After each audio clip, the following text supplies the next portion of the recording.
debería considerar una reparación o un reforzamiento de su estructura dependiendo del estado actual. Entonces, lo recomendable es que un técnico haga una evaluación previa y posterior a esto tomar la decisión de si es necesaria una reparación o una rehabilitación. ¿Cómo saber si es necesario una reparación o una rehabilitación? Claro, por lo general los propietarios tienen muy poco conocimiento técnico, pero es fácil identificar las grietas, si es que estas grietas están creciendo o no, y es fácil fijarse también en las construcciones adyacentes, el estado de dichas construcciones. Bueno, las señales que puede identificar el propietario para saber si su estructura necesita una reparación o un reforzamiento son las grietas. ¿Qué grietas? Las grietas que aparecen primero por lo general son las grietas en la mampostería. Incluso los propietarios podrían fijarse en las construcciones adyacentes. Si es que estas construcciones presentan grietas o no, puede ser un problema geotécnico o un problema estructural. Eso es más particular de cada estructura, pero si es un problema geotécnico, eso va a involucrar las construcciones adyacentes. En general es un problema del suelo, ¿sí? Eso es mucho más complejo proponer una reparación o una rehabilitación. Un problema estructural particular es más fácil. En general, los problemas estructurales tienen solución y han dado buenos resultados, dependiendo del estado previo del daño. Pero los problemas geotécnicos son complicados de reparar, no imposibles, pero complicados.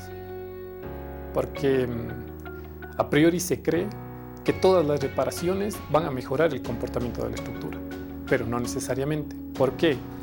Porque la eficacia de una reparación o de un reforzamiento depende del estado actual de la estructura, es decir, cómo fue su historia de daño. Puede ser que el daño fue tal que la reparación no mejore el comportamiento de la estructura.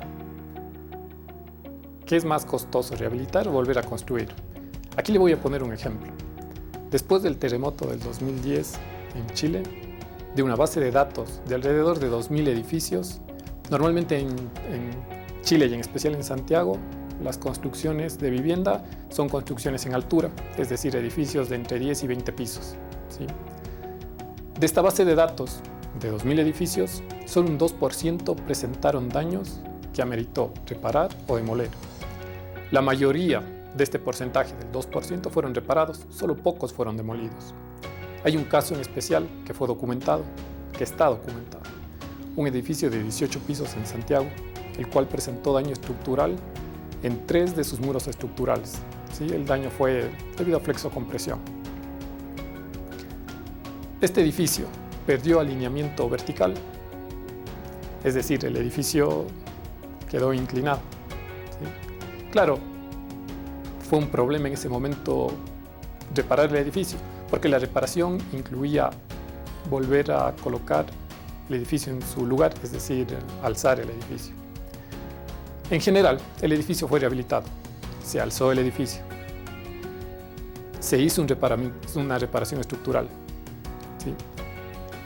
El reporte, el documento de la reparación, indica que el costo de la reparación representó el 25% de si se hubiese demolido y vuelto a construir el edificio. Según la documentación, es más barato reparar que demoler y volver a construir.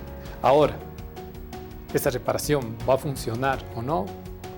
Todavía hay dudas sobre eso. ¿Se puede repotenciar cimentaciones para incrementar la altura de una edificación? Se podría hacer. Se necesita un estudio, una evaluación, el estado actual de la estructura, el tipo de terreno en el que se está cimentando, pero depende de la estructura y del sitio en donde se está construyendo.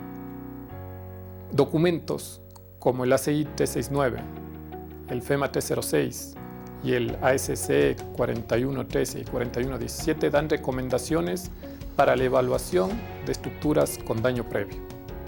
Lo que se prioriza en estos documentos es una evaluación técnica y en base de esta evaluación técnica poder determinar parámetros como rigidez, resistencia y deformación que tiene la estructura en condiciones dañadas y poder evaluar si es que esta es candidata para ser reparada o para ser demolida. Los tipos o metodologías de rehabilitación están detallados tanto en FEMA 356 como en el ACI 369 y en el ASC 4113 y 4117. Estos tres documentos, por lo general, detallan los mismos tipos de rehabilitación. Los tipos de rehabilitación o reparación depende del elemento estructural. Puede ser un muro de mampostería, una columna de hormigón armado, una viga de hormigón armado, un muro de hormigón armado, incluso para vigas metálicas o elementos de estructura metálica.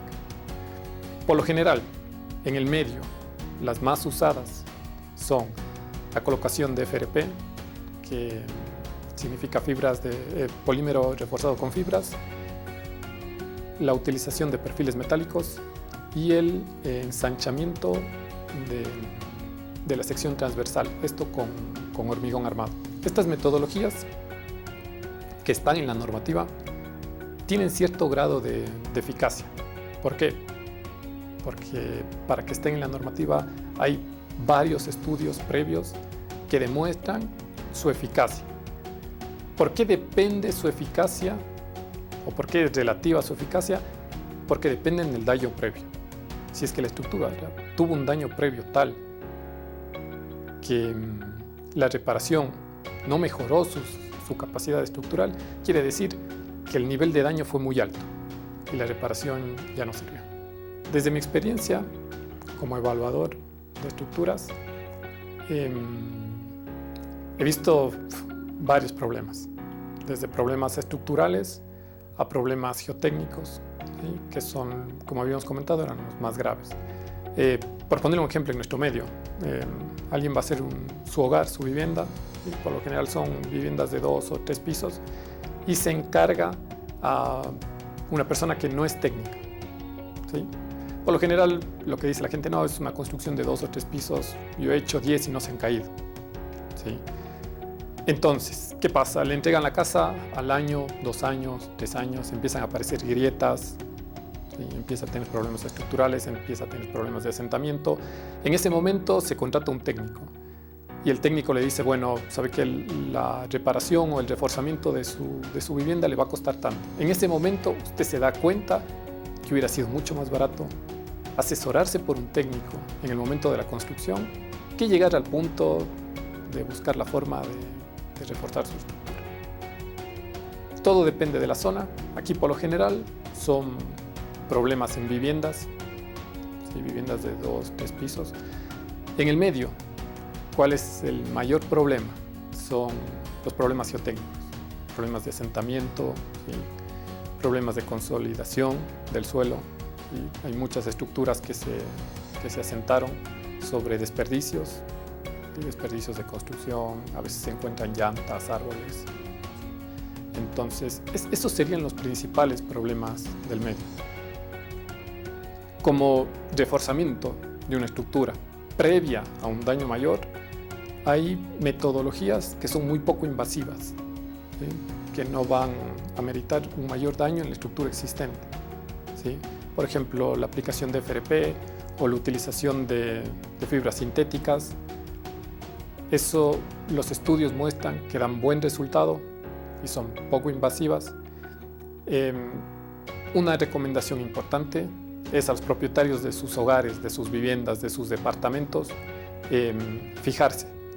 Fíjense si tiene alguna grieta en sus muros, si su vivienda siente que se está asentando, si las viviendas adyacentes ven que tiene algún problema estructural, traten de detectarlo a tiempo y consultar con un profesional que sea capaz de hacer una evaluación de la estructura para que se puedan quedar tranquilos e incluso si es que es necesario proponer una metodología de reparación o de reforzamiento.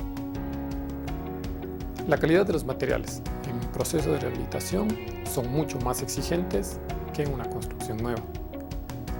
Las metodologías recomendadas en la norma exigen que se detalle de mejor manera los materiales que se utilizan en la reparación y la calidad de los mismos. ¿Qué consejo o recomendación les podría dar a los propietarios de viviendas o departamentos o de edificaciones que están pasando por este problema? ¿Sí?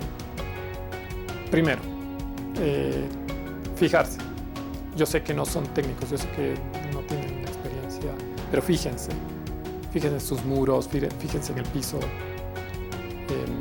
No crean que porque a veces aparece una grieta se empasta y seguimos adelante. No, hay grietas y grietas, ¿sí? Entonces, siempre va a ser recomendable la opinión de un técnico, de alguien especializado, que le dé una opinión, que le dé un criterio, ¿sí? Y recuerde, no todo reforzamiento, no toda rehabilitación va a mejorar el comportamiento estructural.